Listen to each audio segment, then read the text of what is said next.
All right, so return on investment. Let's have a look at two businesses. The blue line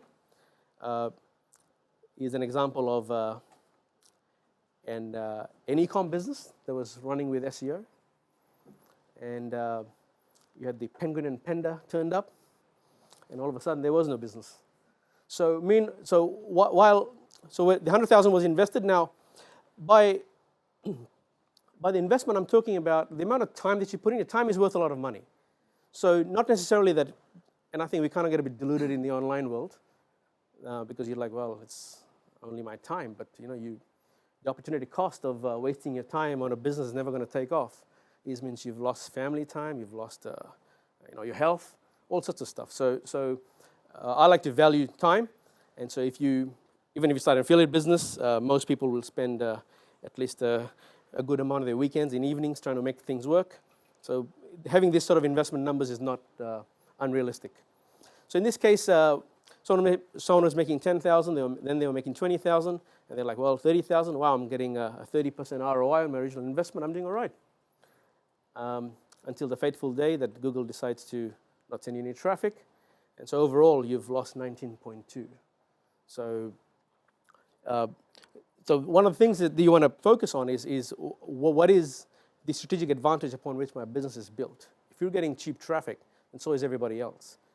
If there's anything that's coming really easy, you need to kind of like get to be worried about it, because kind of there's hidden risks within easy.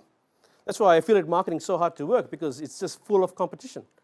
You can buy an ebook of ClickBank for $97. Will show you how to get an affiliate marketing, and they should have the image of the laptop with the money coming out of it. That's the unfortunately, the real world doesn't quite work that way. Similarly, you have another business where you've invested 100,000, and then you've invested another 50 the year later, then you made 0, and then all of a sudden it just takes this exponential growth. And the point I'm trying to make with this slide is that if you're investing in a strategic advantage, it's not going to happen overnight. You need to invest a bit. You're going to be learning quite a bit from the mistakes you made.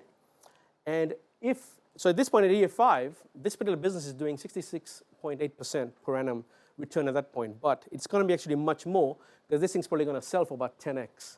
So I'll be able to sell this thing for about, I don't know, 9 million, maybe a little bit less, a bit more. This is growing so fast. So all of a sudden, your ROI, at this point, you get a nice payday, is gone well into the couple 100%. Right? So the purpose of this slide is, if you're going to get into something, make sure there's a payday at the end of it, or at least there's you're exposed to a blow up on the upside, rather than blow up on the downside. So banks are exposed on a blow up to the downside. They make about a couple of $1 billion a year until we have a property collapse or something, and next thing you know, we'll get bailed out.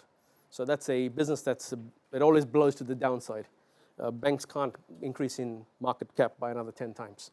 That's why startups work so well. All right, so where does ROI come from? So as this slide probably alluded, that obviously comes from growth and a little bit from income. So let's have a look. If you're just focusing on growth and no income, and there's a lot of businesses out there, most of the startup world works in that way. Xero, believe it or not, has never made money, but it's worth 1.9 billion. Amazon, land, if you went, let's say 20 years ago, if you bought a bunch of land in the outskirts of Melbourne, you'll be a multi-gazillionaire by now. No income, but rapid growth. Similarly, you have businesses that are income only or more income based.